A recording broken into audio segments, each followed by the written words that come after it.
J'ai eu de la chance. Très tôt, j'ai su ce que je voulais faire dans la vie. Woz et moi, on a créé Apple dans le garage de mes parents. J'avais 20 ans. On a travaillé très dur. Au bout de 10 ans, Apple était devenue une entreprise d'une valeur de 2 milliards de dollars avec 4000 employés. On avait sorti notre plus belle création, le Macintosh. Je venais d'avoir 30 ans. Et puis, je me suis fait virer. Comment peut-on se faire virer d'une entreprise qu'on a fondée? À 30 ans, je me suis retrouvé sur la touche, au vu et au su de tout le monde. Pendant quelques mois, je n'ai pas su trop quoi faire. J'avais l'impression d'avoir déçu la précédente génération d'entrepreneurs, d'avoir laissé tomber le flambeau qu'on m'avait transmis. Mais peu à peu, j'ai pris conscience de quelque chose. J'aimais toujours ce que je faisais. Alors, j'ai décidé de repartir à zéro. J'étais libre d'entamer l'une des périodes les plus créatives de ma vie. Dans les 5 années qui ont suivi, j'ai créé 2 entreprises, Next et Pixar. Et je suis tombé amoureux d'une femme extraordinaire qui allait devenir mon épouse. Apple a racheté Next, je suis retourné chez Apple. Et la technologie qu'on avait développée chez Next est au cœur de sa renaissance actuelle. Aujourd'hui, on dirait qu'ils ont fait leur grand retour avec Pixar. Je suis persuadé que si j'ai tenu le coup, c'est parce que j'aimais mon métier. Il faut trouver ce que vous aimez faire. Votre travail représentera une grande partie de votre vie. Le seul moyen d'être vraiment heureux, c'est de faire ce que vous pensez être de l'excellent travail. J'admire tellement ce gars. J'ai beaucoup d'affection pour lui en tant qu'être humain. Le seul moyen de bien travailler, c'est d'aimer ce que vous faites. Ce qui a rendu Apple incontournable, c'est notamment le fait que depuis le début, cette entreprise a été bâtie avec le cœur.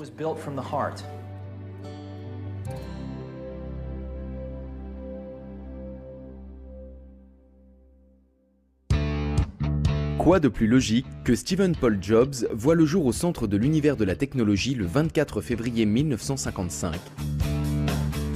Ses parents biologiques, Johan Simpson et Abdul Fattah Jamdali, le confient pour adoption à un couple aimant de la classe moyenne qui vit dans la région de la baie de San Francisco, Paul et Clara Jobs. La procédure d'adoption comporte une condition particulière. Plus tard, l'enfant devra aller à l'université et décrocher un diplôme. Steve grandit parmi les abricotiers de la Silicon Valley. Dans cette région de Californie, il n'est pas rare de voir les garages des ingénieurs regorgeant de toutes sortes d'appareils électroniques. Steve Jobs est fasciné par cet univers. En 1969, il fait la connaissance d'un petit génie de l'informatique qui partage son intérêt pour l'électronique, Steven Wozniak, communément surnommé Woz. Les 2 adolescents deviennent immédiatement amis. Ils ont une passion commune pour tout ce qui touche à la technologie. On s'est rencontrés dans la rue, si je me souviens bien. On a commencé à se raconter les blagues qu'on avait faites, à parler de ce qu'on avait bidouillé en électronique. Moi, j'ai fait ci, moi, j'ai conçu ces ordinateurs-là. Ça a tout de suite accroché entre nous. Ses parents biologiques ayant décidé à l'avance qu'il ferait des études, l'université a toujours fait partie de ses projets. Une fois en âge d'aller à la faculté, Steve Jobs choisit l'université de Reeds dans l'Oregon. Ce sont des études qui coûtent cher. C'est pourquoi Steve n'y restera qu'un semestre. Mais il reste quand même encore présent sur le campus. Il assiste uniquement aux cours qui l'intéressent et pique sa curiosité. Sans domicile fixe ni chambre à la résidence universitaire, il passe de nombreuses nuits à dormir par terre chez des amis et ramène des canettes de soda et des bouteilles à la consigne pour gagner quelques dollars. Il prend ses repas au centre Hare Krishna. Il passe alors beaucoup de temps à étudier le mysticisme oriental et adopte d'étranges régimes alimentaires. Il jeûne ou ne se nourrit que de fruits. À 19 ans, il se rend même en Inde avec un ami en quête d'illumination spirituelle. Cette expérience le marquera à vie. Une fois de retour dans la Silicon Valley, Steve passe son temps avec Woz qui travaille sur une carte mère d'ordinateur. Ce dernier, qui est l'un des membres fondateurs du Homebrew Computer Club, voudrait bien concevoir son propre ordinateur. À l'époque, ce n'est qu'un circuit imprimé, mais l'idée a beaucoup de potentiel. Steve remarque que pas mal de gens sont intéressés par le travail brillant de son ami et lui suggère de vendre la carte mère. Apple est né. Je me baladais en essayant de revendre des cartes mères et je suis entré dans la première boutique de vélo de Mountain View. Paul Torrell, le propriétaire de la boutique à l'époque, m'a dit qu'il aimerait acheter 50 de ses ordinateurs. Là, j'ai vu les billets danser devant mes yeux. Mais il y avait une condition. Les ordinateurs devaient être montés et testés, prêts à être utilisés. C'était nouveau. On a passé 5 jours au téléphone pour convaincre les distributeurs locaux de nous donner pour 10 000 $ de pièces électroniques, sans garantie, simplement parce qu'on y croyait. On a obtenu les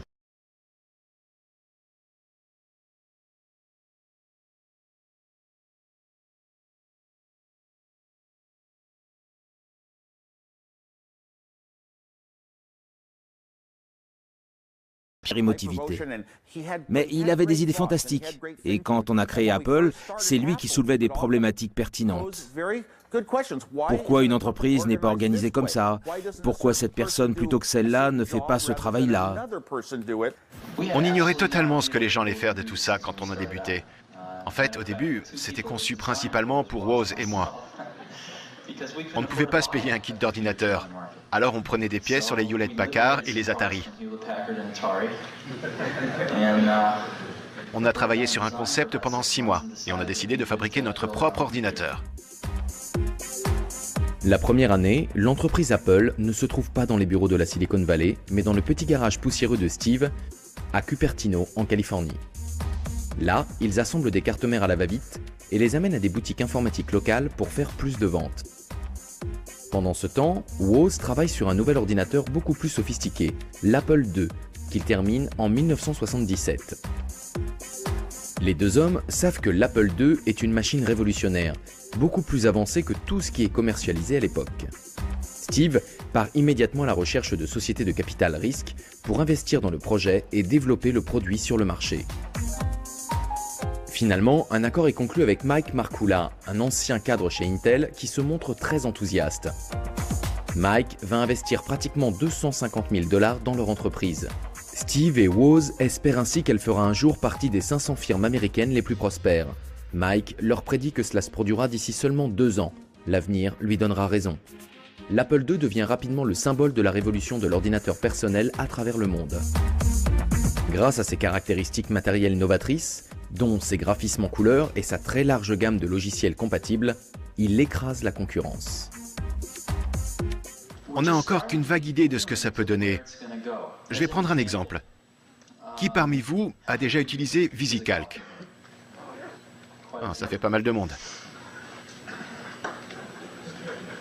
Chez Apple, chaque secrétaire dispose désormais d'un ordinateur Apple sur son bureau. Et toutes effectuent leurs travaux de traitement de texte avec. Elles ont quand même du mérite quand on voit le logiciel qui est sorti. Ils font aussi beaucoup de modélisation financière sur ces machines. Steve tenait avant tout à créer des entreprises et faire de l'argent, parce que c'est comme ça qu'on devient important. Alors que moi, je voulais simplement développer des petits produits. Ce qui est bien plus important que d'élaborer un produit,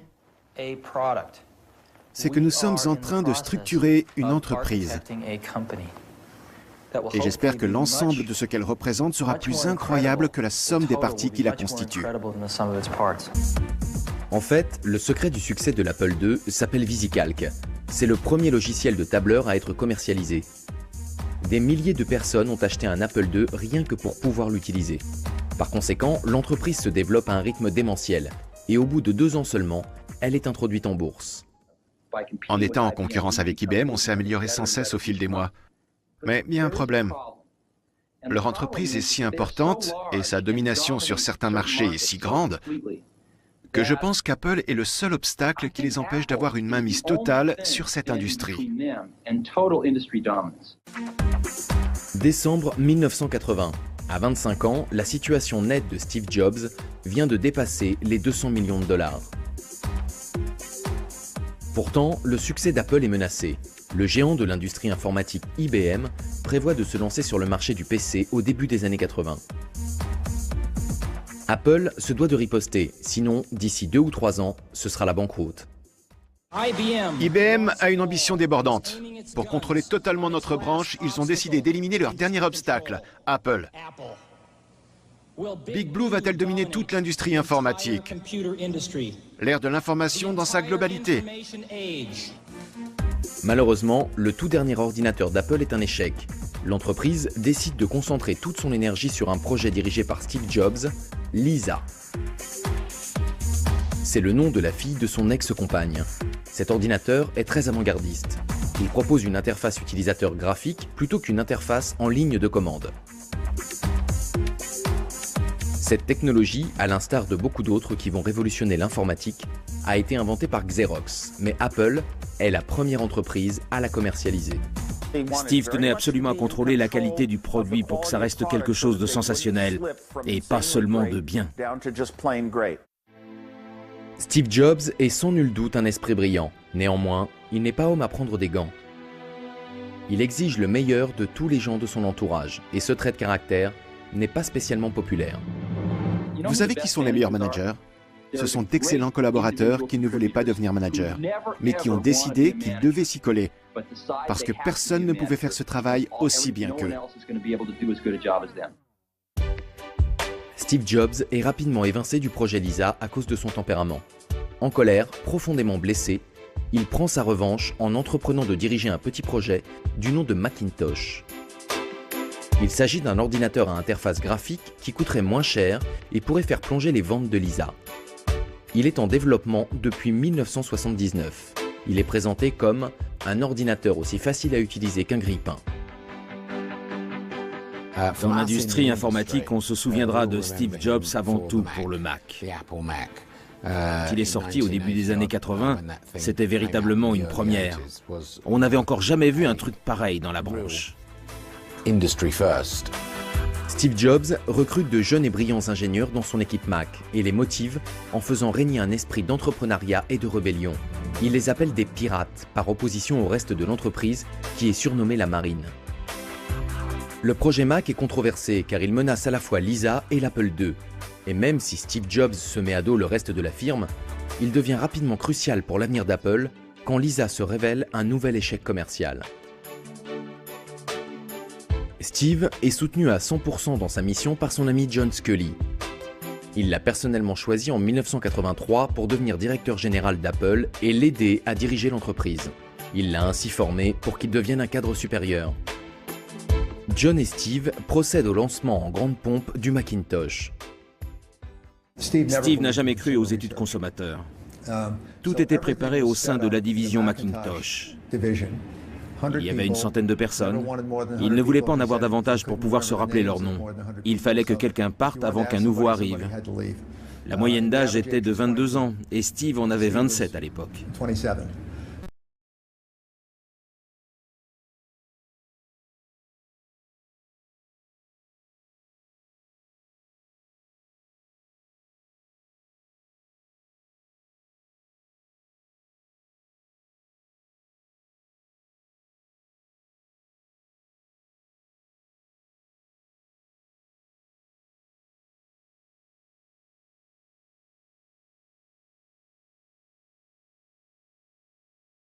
John Sculley. Finalement, John Sculley et le conseil d'administration décident de le décharger de ses fonctions dans l'entreprise. Il ne participe plus du tout aux activités de cette dernière. Seul son nom figure encore au conseil d'administration en tant que président. Ce rebondissement bouleverse totalement Steve Jobs. Il vient de perdre son bébé. En ce qui le concerne, Apple n'est plus qu'un souvenir. Et puis je me suis fait virer. Comment peut-on se faire virer d'une entreprise qu'on a fondée? Je n'ai pas vraiment eu besoin d'expliquer le concept de l'expérience utilisateur à Steve. Par contre, je lui ai fait comprendre que c'était un élément qui pouvait être intégré à des campagnes de marketing ou de publicité. Mais il avait manifestement compris avant même qu'on se rencontre que l'expérience utilisateur était d'une importance fondamentale. C'est difficile de se retrouver sur la touche après avoir créé un produit révolutionnaire. Au début, Steve Jobs ne sait pas comment réagir. Il en profite pour voyager, s'adonne au jardinage et passe beaucoup de temps à réfléchir. Mais le destin a voulu qu'en 1985, on le présente à un petit groupe de brillants experts en graphisme informatique. À cette époque, George Lucas voudrait bien céder ses investissements dans l'entreprise contrôlée par ses remarquables artistes. Quand on arrive là-bas, John Lasseter est déjà en place. Et on se nourrit de cette sorte d'énergie et d'enthousiasme qu'il dégage. Il vous donne le contexte de la scène à jouer et vous n'avez plus qu'à vous lancer. George Lucas est connu pour sa saga épique de la guerre des étoiles. Steve Jobs rêve de réaliser des dessins animés grâce à un ordinateur. Ce projet lui correspond donc tout à fait. Il est novateur, original et il pourrait se révéler très lucratif. Steve Jobs fait un chèque de 10 millions de dollars et en 1986, Pixar voit le jour. Travailler avec Pixar, c'est vraiment une très bonne expérience. C'est une entreprise qui a des idées fantastiques. Ce qui est tellement extraordinaire chez Pixar, c'est le fait qu'on se soit intéressé à cette nouvelle technologie qu'est l'animation par ordinateur.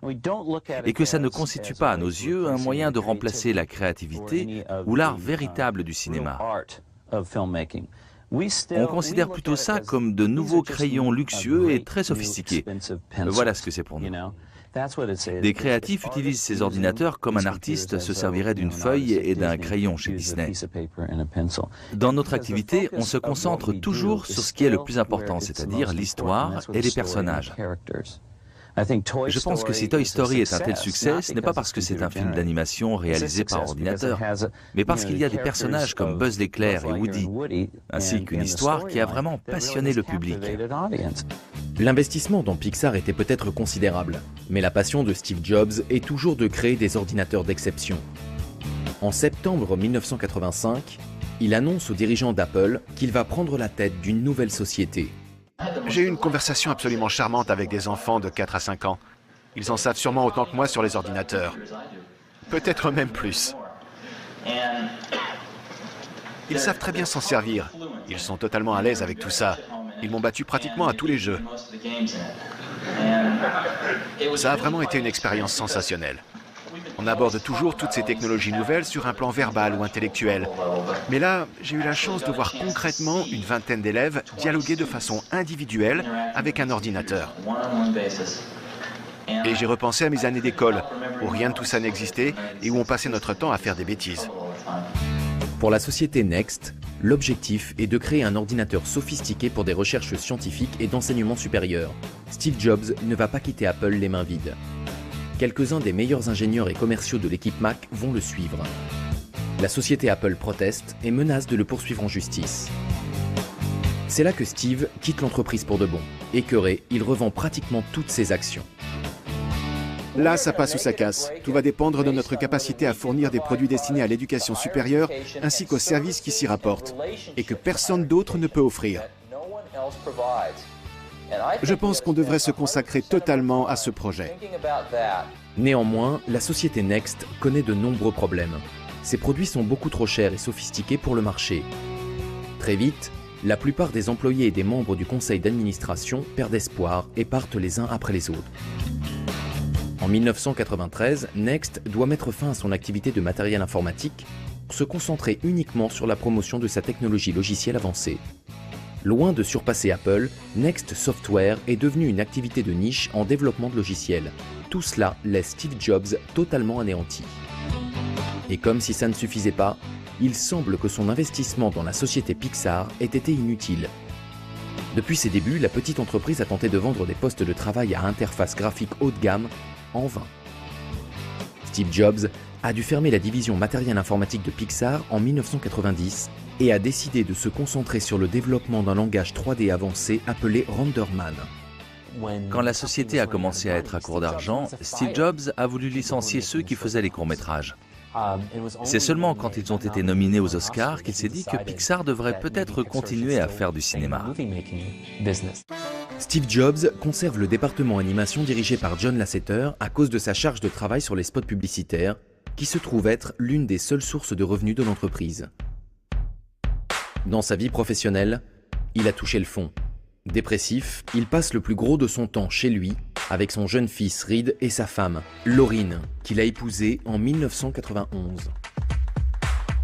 Toutefois, Steve Jobs parlera plus tard de cette partie de sa vie comme d'une chance plutôt que d'un échec. Lorraine et moi avons une famille merveilleuse. Mais tout n'est pas perdu concernant Pixar. Même si Disney s'est retiré du projet à l'origine, Lasseter ne baisse pas les bras. Après que le scénario a été plusieurs fois remanié, le projet est présenté une nouvelle fois. Cette fois, Disney donne son feu vert à Pixar et la production de Toy Story reprend. On nous a expliqué que ce n'était pas vraiment de l'animation, même si c'était autre chose que du cinéma, et que ça ne dévaloriserait pas le réel travail qu'on devait effectuer en tant qu'acteur. Et finalement, ça a marché. Aujourd'hui, le monde entier connaît cette manière spécifique de raconter une histoire. Pour réussir à faire partie de l'équipe, pour être le plus grand de la bande avec les bottes et le chapeau de cow-boy, il fallait être conscient qu'on avait une sorte d'étrange responsabilité sur le plan professionnel et social. Alors je me dis que j'ai de la chance qu'il m'ait choisi pour incarner Woody. La plupart des gamins américains se lèvent le samedi matin pour regarder les dessins animés. Ils comadent pendant 4 heures devant la télé. Mais les films d'animation, ce genre de choses, quand j'étais petit, ils n'en passaient plus. Ça avait pratiquement disparu du paysage. Aujourd'hui, on dirait qu'ils ont fait leur grand retour avec Pixar. L'animation, c'est totalement différent du tournage d'un film. Sur un tournage en direct, le réalisateur part d'un scénario. Il prépare la scène, se rend sur le plateau et la filme sous différents angles. Il couvre la scène 10 ou 20 fois. Il fait des gros plans, des plans larges, des plans à deux, etc. Puis il prend les images, se rend dans la salle de montage et là, il met le film en place. Il reconstitue le puzzle, il juxtapose les éléments, il effectue le montage. Après coup, il y a toujours la phase de post-production. Dans l'animation, la véritable production des images prend énormément de temps et coûte donc beaucoup d'argent. La sortie du film est prévue pour le jour de Thanksgiving en octobre 1995. Alors que la date approche, Steve Jobs prend conscience de l'incroyable pouvoir de la marque Disney. Il décide d'introduire en bourse la société Pixar la semaine suivant la sortie de Toy Story, afin de profiter du buzz médiatique autour du premier film d'animation réalisé sur ordinateur de l'histoire du cinéma. C'est un coup de maître. L'animation est quelque chose qui a une importance extraordinaire pour la société Walt Disney, et ce depuis le début. Pixar est l'entreprise la plus réputée en matière de réalisation de films d'animation. Le succès de Toy Story au box-office n'est surpassé que par celui des actions de Pixar à Wall Street. Steve Jobs, qui possède 80% de la société, voit sa situation nette s'élever à plus d'1,5 milliard de dollars. C'est 5 fois plus que ce qu'il a jamais gagné chez Apple dans les années 80. Le jeune entrepreneur est de retour sur le marché et il fait des vagues. Ce qui est le plus excitant dans le domaine des logiciels, c'est Internet. En partie parce que ça n'appartient à personne. C'est à libre disposition pour tout le monde, comme pour les débuts du PC. Et le taux d'innovation est très élevé. De son côté, la société Apple connaît de gros déboires. Depuis quelques années, l'ordinateur grand public est au creux de la vague. Avec la bande de Bill Gates, Microsoft grignote des parts de marché d'Apple. La situation est loin d'être encourageante. Après la sortie de Windows 95, le Mac, qui s'était avéré rentable mais n'a plus évolué depuis le départ de Steve Jobs il y a 10 ans, a commencé à perdre des parts de marché à une cadence alarmante. En 1996, le directeur général récemment nommé d'Apple, Gil Amelio, est à la recherche d'un nouveau logiciel pour remplacer le macOS obsolète. Après avoir bien réfléchi, il finit par choisir le système d'exploitation Next Step de Steve Jobs, persuadé que si quelqu'un peut redresser la situation, c'est bien lui. Je pense que l'idée au départ pour Apple, c'est qu'ils allaient utiliser Steve Jobs. Mais il faut vraiment être très naïf pour croire qu'on va être celui qui va réussir à profiter de Steve Jobs. Ce n'est pas comme ça que ça marche avec lui. Il faudrait être fou pour penser qu'on va pouvoir l'exploiter. Quand Steve est revenu, il savait exactement ce qu'il fallait faire. Il a annulé les contrats de licence et a fait en sorte que les choses redeviennent les mêmes qu'à l'époque où il dirigeait Apple. Bill Gates se sent immédiatement menacé et tente comme il peut de mettre un terme au projet. Il appelle Gil Amelio à plusieurs reprises, mais personne ne l'écoute. Apple rachète Next pour 300 millions d'euros. Steve Jobs fait son retour, accueilli à bras ouverts par l'entreprise qui l'a mis à la porte 10 ans plus tôt, même si son titre officiel reste conseiller officieux du directeur général. Mais quand Gil Amelio annonce des pertes de 700 millions de dollars pour Apple au premier trimestre 1997, le conseil d'administration décide qu'il est temps de se séparer de ce directeur incompétent. Après un coup d'État sur le conseil d'administration, Steve Jobs est nommé directeur par intérim d'Apple en juillet 1997. Il commence immédiatement à passer en revue tous les projets de l'entreprise. De plusieurs centaines, il les réduit à seulement une douzaine. Grâce à Steve Jobs, Apple redevient vite une société digne de confiance. Elle lance une campagne marketing révolutionnaire autour d'un nouveau slogan, Think Different. L'idée étant qu'une personne qui achète un ordinateur Apple est un penseur visionnaire qui peut changer le monde. Tandis que la marque s'impose sur le marché, la société lance rapidement une série de nouveaux produits, parmi lesquels le Power Mac G3 et le PowerBook. Non seulement ces appareils sont puissants, mais ils révolutionnent l'univers du montage dans le cinéma et la télévision en ajoutant Final Cut Pro dans les logiciels. Il sera désormais plus facile de faire des films. 6 mois seulement après son retour, Steve Jobs a permis à l'entreprise de sortir du rouge. Mais il va encore s'écouler quelques temps avant qu'Apple ne domine le marché. Quand on est producteur et qu'on est en voyage, on veut pouvoir faire ce qu'on a à faire simplement, sans devoir télécharger de programmes et ainsi de suite. Il faut aussi pouvoir travailler sans faire planter tout le système de montage. Le logiciel Final Cut nous facilite vraiment les choses. Tout se passe de façon beaucoup plus fluide quand il s'agit de réorganiser les prises de vue et de monter le programme. Maintenant, l'heure est venue de s'attaquer aux ordinateurs personnels. Le nouveau système affiche un look spectaculaire et inédit, et sa simplicité est telle que même un enfant saurait s'en servir. Voici l'iMac. Sorti en mai 1998, c'est le premier produit Apple réellement novateur depuis le premier Macintosh en 1984. L'incroyable design translucide de l'iMac impressionne toute l'industrie du PC qui n'avait produit durant la décennie précédente que des unités noires ou beiges munies de cordons électriques. Vous savez, les choses que j'ai accomplies dans ma vie, comme ce qu'on fait aujourd'hui chez Pixar, c'est du travail. Du travail d'équipe. On ne fait pas ça tout seul. Il faut avoir une équipe extraordinaire à ses côtés. C'est comme si on essayait d'escalader une montagne avec d'autres personnes. Il y a beaucoup de choses à amener au sommet et on ne peut pas y arriver tout seul. Tout a commencé quand j'ai entendu parler de cet incroyable groupe d'experts en graphisme informatique que George Lucas avait réuni chez Lucasfilm. À l'époque, il avait dans l'intention de céder ce département. Je suis allé là-bas pour voir ce qu'il faisait et j'ai fait la connaissance du directeur de ce groupe, le Dr Ed Catmull.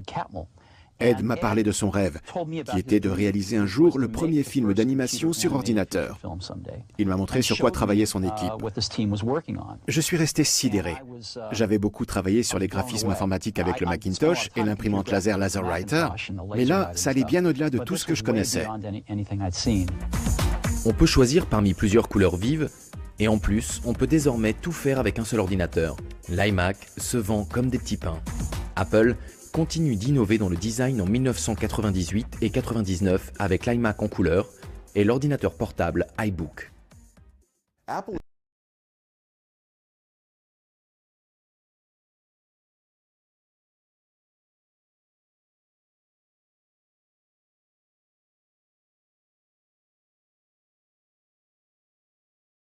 Le directeur général d'Apple à plein temps en janvier 2000, Steve Jobs devient le premier individu à jamais avoir été simultanément directeur général de 2 entreprises cotées en bourse. Avec toutes ces innovations, la raison principale du retour de Steve Jobs chez Apple ne s'est pas encore concrétisée. Après tout, son objectif consiste à équiper le système d'exploitation Mac de la technologie logicielle de Next. C'est finalement chose faite au début de l'année 2001 avec la sortie de la première version du système d'exploitation révolutionnaire d'Apple, Mac OS X. Mac OS X est en réalité le système d'exploitation Next Step avec une façade de Mac. Néanmoins, il va devenir un atout essentiel avec le développement par la société de plusieurs applications d'avant-garde faisant partie de la stratégie de plateforme numérique. Cette stratégie est une vision de l'avenir de l'ordinateur personnel. Actuellement, on est un peu limité dans le type de produit qu'on peut définir. Téléphone portable, tablette, ordinateur, où sont les possibilités d'expansion? Bien sûr, l'avenir, c'est les objets connectés, tels que des montres, des vêtements, des chaînes de télé Apple, des voitures. De nombreux analystes et experts se permettent d'affirmer que le PC finira par devenir une chose appartenant au passé. Avec la naissance d'Internet, nos ordinateurs personnels passeraient à l'arrière-plan. Toutefois, les dirigeants d'Apple croient plutôt qu'ils vont évoluer pour se transformer en plateforme ou centre numérique dans notre nouveau style de vie. L'ordinateur deviendrait simplement l'élément central de notre vie quotidienne, aux côtés d'appareils photo et caméras numériques, de lecteurs MP3, de smartphones et autres dispositifs. Ceci incite Apple à développer une série d'applications conçues pour gérer ce nouveau style de vie. Le principe d'une application, c'est d'être utile, non? On aurait pu simplement en créer une pour notre revue, pour feuilleter la version numérisée. Mais je pense que ce qu'on veut dans une application, c'est de l'interactivité, obtenir une fonction dont on a besoin. Par exemple, un banquier qui est en déplacement professionnel et qui ne sait pas quoi faire de sa soirée peut appuyer sur un bouton et trouver de quoi s'amuser. Il fait référence à un terme associé à des programmes ordinaires du quotidien qui nous aident à gérer notre vie, les applis. Les iApps, qui sont uniquement compatibles avec les systèmes Apple, font leur apparition sur le marché. iMovie, iTunes, iDVD, iPhoto, iCal et iSync, GarageBand et enfin iWeb. Si on revient au premier Mac en 1984, avec sa mémoire vive de 128 kg, il y avait 400 sous-routines exécutées depuis cette dernière. Seules ces sous-routines permettaient de créer une application, et fatalement, toutes les applications finissaient par se ressembler. C'était toujours les mêmes boîtes de dialogue, les mêmes menus déroulants, même police. Maintenant, regardez le système d'exploitation mobile Android aujourd'hui, et les applications qui sortent sur Android. Certaines applications utilisent une convention et certaines en utilisent une autre. Android est-il un bon produit? Mieux que ça, c'est un produit fantastique. Mais il n'a pas la même discipline et la même rigueur qu'un produit Apple conçu par Steve Jobs. Les iApps sont une manœuvre stratégique dans le plan global d'Apple visant à gagner des parts de marché sur le PC.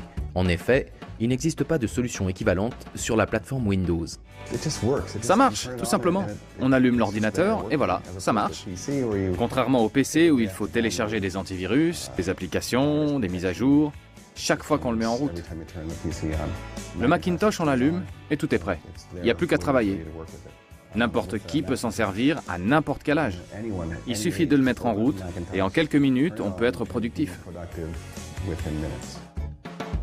Malheureusement, le montage vidéo sur ordinateur ne devient pas aussi populaire que Steve Jobs l'avait prévu.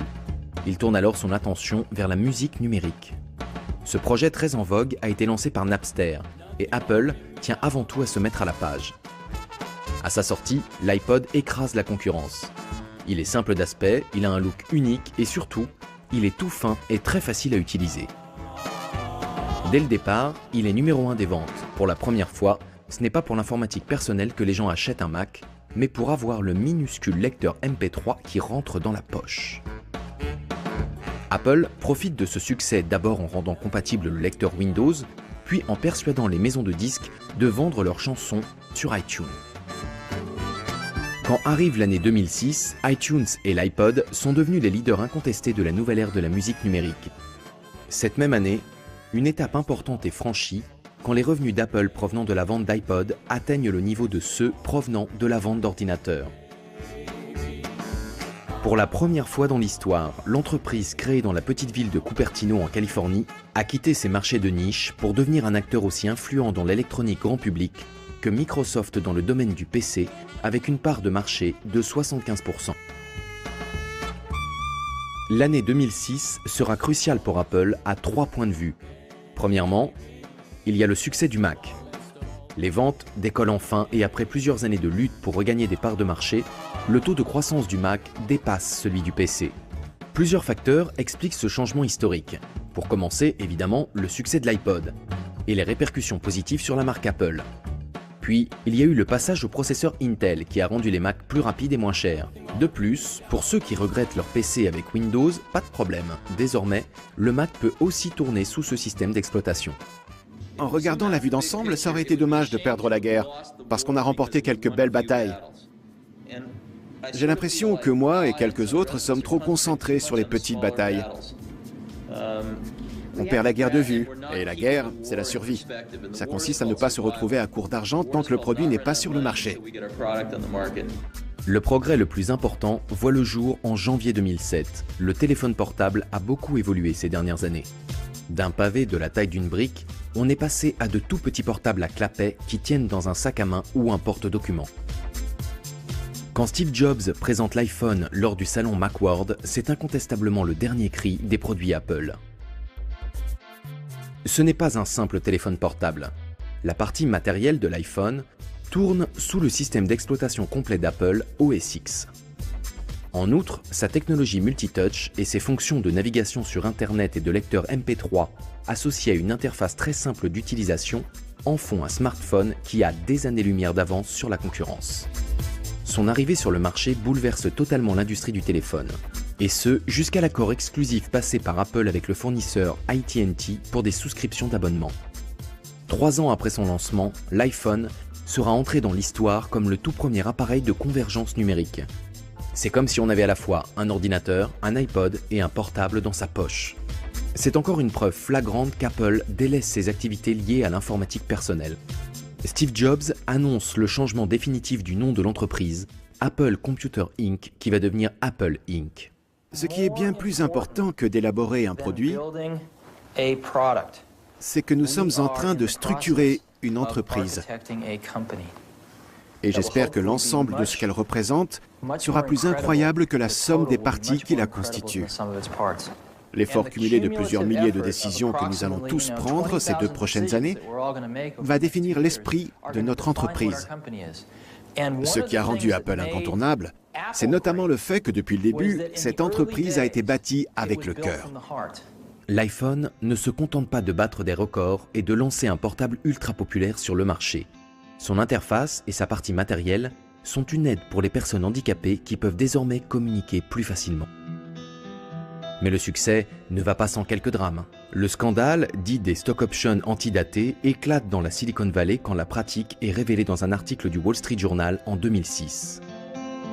Apple engage rapidement des avocats pour mener une enquête interne sur ses propres comptes. Malgré la découverte de certaines irrégularités, Steve Jobs est blanchi l'année suivante quand la Securities and Exchange Commission établit qu'il n'était pas au courant des implications juridiques ou financières de l'affaire. Le scandale est significatif dans le sens où il soulève la question de ce que deviendrait Apple sans Steve Jobs. Il s'agit peut-être d'un mauvais présage au moment où les problèmes de santé de ce dernier passent au premier plan. En 2003, Steve Jobs apprend qu'il est atteint d'un cancer du pancréas. Apparemment, la tumeur n'est pas mortelle et tout le monde pense qu'après une opération chirurgicale, tout ira bien. Mais en 2008, les gens ne peuvent que constater qu'il a vraiment énormément maigri. Même s'il nie avoir un problème grave, Apple annonce à un public très surpris que son directeur général ne prendra pas la parole pour la keynote de ce qui sera le dernier salon Macworld en 2009. En fait, Steve Jobs a dû prendre un congé de 6 mois pour raison médicale. Il est en attente d'une greffe du foie. La nouvelle de son cancer provoque de nombreux débats sur la nécessité de transparence d'une société anonyme concernant la santé de son directeur général, plus particulièrement quand ce dernier est aussi important pour sa valeur marchande que Steve Jobs l'est pour Apple. Après avoir subi une greffe du foie, Steve Jobs est en rémission. En 2010, il fait un retour très actif en tant que directeur général. En nette contradiction avec l'année précédente, il prend la parole lors de plusieurs conventions Apple et surprend à plusieurs reprises la planète avec des produits incroyablement novateurs. Voici à quoi ça ressemble. C'est très fin. Simplement comme ça. Le monde de l'informatique envisageait depuis longtemps de produire une tablette. Naturellement, la première à sortir est celle d'Apple. Le lancement de l'iPad provoque des scènes d'hystérie collective. Le public trépigne et les files d'attente s'allongent. Tout comme pour ses prédécesseurs, l'iPod et l'iPhone, tout le monde veut en avoir un. Lors de la conférence D8, All Things Digital, qui a eu lieu en juin 2010, Steve Jobs affirme clairement que selon lui, l'iPad a lancé l'ère de l'après-PC et que les ordinateurs personnels connaîtront bientôt le même sort que les camions, représentant une partie marginale du marché, ici dominée par les tablettes. Si cette prédiction se réalise, cet homme, Steve Jobs, aura joué un rôle crucial à la fois dans la création et la disparition de l'industrie de l'informatique personnelle. Ce n'est pas un domaine où quelqu'un établit un principe qui va rester en vigueur pendant 200 ans. Ce n'est pas un domaine où quelqu'un peint un tableau que l'on va admirer pendant plusieurs siècles, ou bâtit une église devant laquelle on va s'émerveiller pendant les siècles à venir. C'est un domaine où l'on fait son travail en sachant que d'ici 10 ans, ce sera obsolète, et qu'on ne s'en servira plus dans 10 ou 20 ans. Steve Jobs reste discret concernant sa santé et le diagnostic relatif à son cancer. Mais il s'ouvre à un groupe d'étudiants lors d'une cérémonie de remise des diplômes à Stanford en 2005. Il révèle qu'il souffre d'une forme rare de cancer du pancréas décelé l'année précédente et qu'on ne lui donnait alors que quelques mois à vivre. Néanmoins, après avoir subi une opération chirurgicale, son état de santé va rester stable pendant 6 ans. Son entreprise va donner naissance à la technologie la plus révolutionnaire que le grand public ait jamais vue. Steve Jobs ne s'arrête jamais. Apple est son premier amour et il continue à vendre et à promouvoir ses produits avec tout l'enthousiasme dont il est capable. Ce n'est qu'après le 24 août 2011 que les fans d'Apple prennent conscience de la gravité de la situation. Ce jour-là, Steve Jobs démissionne. Le directeur de l'exploitation, Tim Cook, prend sa place.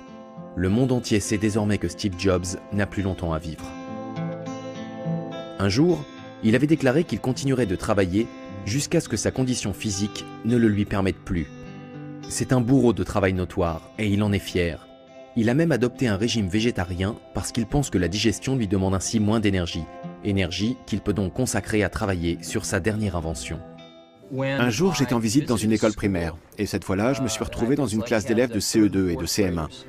Il y avait des ordinateurs Apple II partout dans la salle. J'ai passé quelques heures avec eux, et j'ai vu ces élèves âgés de 8-9 ans qui avaient une enfance totalement différente de ce qu'avait été la mienne, à cause de cette machine.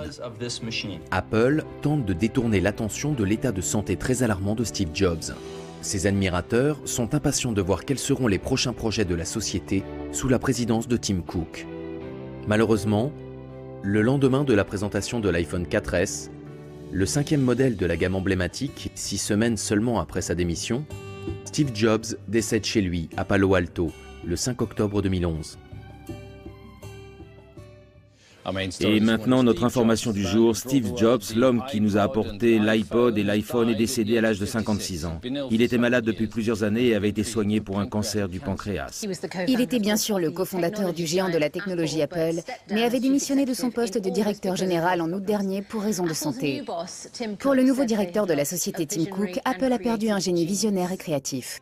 Les obsèques ont lieu dans l'intimité, le 7 octobre 2011. Les détails de l'organisation ne sont pas rendus publics par respect pour la famille. Le même jour, Apple annonce qu'aucune cérémonie publique n'est prévue, mais la firme encourage toutes les personnes voulant témoigner leur sympathie à envoyer leur message de condoléances à une adresse email créée spécialement à cet effet. Steve Jobs est inhumé à l'Alta Mesa Memorial Park, le seul cimetière laïque de Palo Alto. Les réactions suite au décès de Steve Jobs lui donnent plutôt un statut d'icône planétaire que de génie de la technologie. Des millions de fans d'Apple à travers le monde se réunissent pour mettre en place des mémoriaux improvisés devant les boutiques de la marque ou devant sa maison et expriment même leur peine sur Internet. Ils postent des photos et des messages en souvenir sur les réseaux sociaux pour partager leur histoire personnelle et exprimer comment Apple a changé leur vie. L'œuvre de Steve Jobs a réellement eu un impact pour les gens aux 4 coins de la planète. Désormais, grâce à ses inventions, le monde est connecté. Des hommages pleins d'émotions de la part de nombreux chefs d'État et même de son plus grand rival inondent les appareils multimédia qu'il a contribué à inventer. J'adorais son enthousiasme. Le fait qu'il soit rayonnant et aussi un peu soulagé, il faut bien le dire, qu'on ait réussi. Au bout du compte, on y est arrivé et c'était bien. Vous voyez son sourire d'ici, non? Cette satisfaction d'avoir créé quelque chose de génial pour tout le monde. Le plaisir face à la défaite, face au cynisme. Le refus d'être raisonnable. Le refus de s'entendre dire des centaines de fois « Mais tu n'y arriveras jamais ».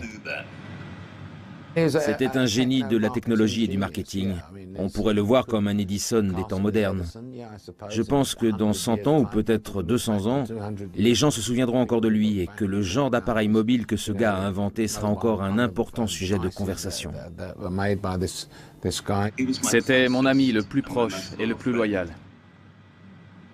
On a travaillé ensemble pendant presque 15 ans et il se moquait encore de la façon dont je prononçais le mot « aluminium ».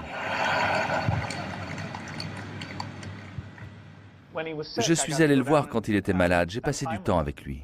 Vous avez parlé de quoi? De ce qu'on avait appris. de nos familles, de la pluie et du beau temps. Avec le peu de formation qu'il avait dans la technologie, ça prouve bien que le design peut mener à tout. Il nous a apporté des produits sensationnels grâce à ça. Il savait très bien comment faire la promotion d'une marque. Il avait très bien compris ce qu'il fallait faire. C'était quelqu'un qui avait un sens inné du marketing, un don absolument incroyable. Pendant 2 semaines, on s'est tous demandé comment on allait te faire nos adieux. Ce matin, je voudrais simplement terminer en disant merci Steve.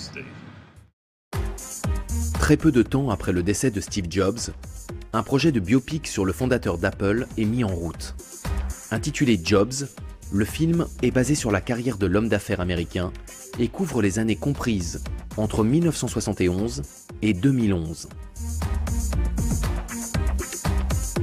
Dans ce film, réalisé par Joshua Michael Stern, écrit par Mike Whiteley et produit par Mark Hume, Ashton Kutcher a été choisi pour incarner le géant de la technologie. Ashton Kutcher a expliqué récemment qu'il s'était totalement plongé dans le rôle et qu'il avait même adopté le régime controversé de Steve Jobs à base de fruits. Je me suis rendu compte qu'un régime frugivore pouvait entraîner de sérieux problèmes. Certaines scènes sont notamment tournées dans la maison d'enfance de Steve Jobs à Los Altos. Ashton Kutcher, féru de technologie, et l'autre acteur vedette Josh Gad, qui incarne Steve Wozniak, veulent s'assurer que le film soit fidèle à la réalité jusque dans les moindres détails. On l'a projeté à certains membres de l'équipe Macintosh des débuts. Et ils nous ont dit, là, ça ne s'est pas passé comme ça. Ça a dû se produire un bon millier de fois. Sinon, 2 ou 3 personnes dans cette équipe sont venues me voir pour me remercier parce que on leur a permis d'avoir passé encore 2 heures avec Steve. C'était vraiment un grand honneur. Un jour, durant le tournage, Ashton Kutcher a même demandé au chef accessoiriste de retirer certains objets dans une scène parce qu'ils ne seraient inventés que l'année suivante. Cependant, tout le monde n'est pas convaincu. Certains pointent du doigt des incohérences majeures. Ce n'était pas un excellent film. J'espérais voir un film qui montre Steve Jobs, son intelligence, sa façon de trouver des idées, de débattre avec les gens, de prendre des décisions, et aussi son côté méchant, celui qu'on aime et qu'on déteste. Je voulais ressentir ces émotions. Et j'ai trouvé le film très plat, vraiment plat. Il manquait quelque chose, peut-être dans le jeu d'acteur, je ne sais pas. On retrouvait bien les petites manies de Steve Jobs, mais pas son esprit, sa manière de penser. Il y avait aussi beaucoup de scènes relatant des choses qui n'ont jamais eu lieu en réalité. Bon, les scènes romancées, ce n'est pas grave, on ne peut pas réinventer le passé et y être totalement fidèle. Vous n'avez pas aimé le personnage de Steve Jobs? Est-ce que les scènes veulent vraiment dire quelque chose? On voit tout le temps Steve Jobs comme cette espèce de gourou qui donne des ordres et dispense sa sagesse à tout le monde. Et généralement, surtout au début, c'était plutôt le contraire. Juste une petite chose, j'ai été très vexé qu'on me décrive comme le gars fan de musique pop et des Beatles alors que Steve était le mec branché fan de Dylan. Attendez un peu, j'avais tous les albums de Dylan et je n'avais pas d'album des Beatles. Toutes les scènes ayant trait à Apple et à l'informatique n'ont rien à voir avec la réalité. Quand j'ai quitté la boîte, ça ne s'est pas passé comme ça, comme ils l'ont montré dans le film, jouant sur la corde sensible.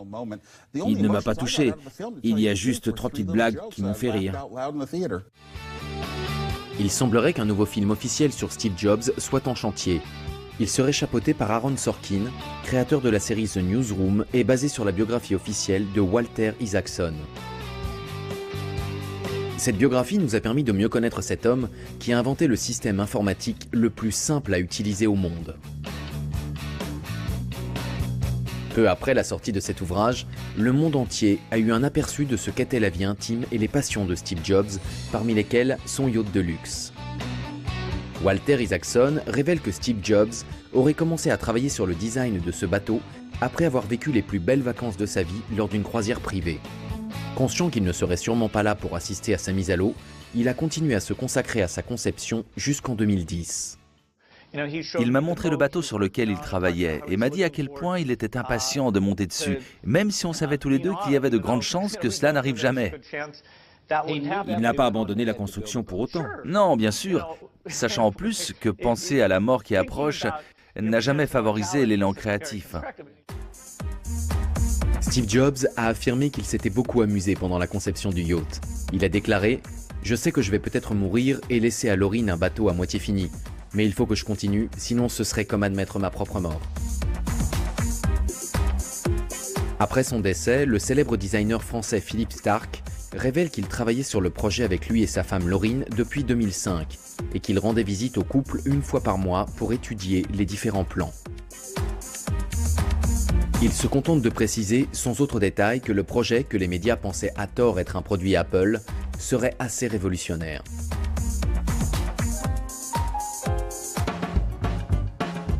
Ce n'est que le 28 octobre 2012, un peu plus d'un an après la mort de son créateur, que le Vénus est finalement mis à l'eau aux Pays-Bas.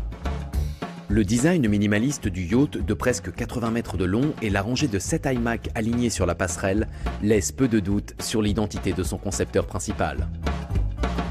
Steve Jobs était un homme qui cherchait à faire de ses idées une réalité. Sa détermination en faveur de l'évolution technologique n'a jamais faibli. L'iPhone 4S s'est vendu à 1 million d'exemplaires dans les 24 heures suivant sa sortie. C'est 66% de plus que ce qui avait été prévu. Il restera dans l'histoire comme une nouvelle réussite d'Apple.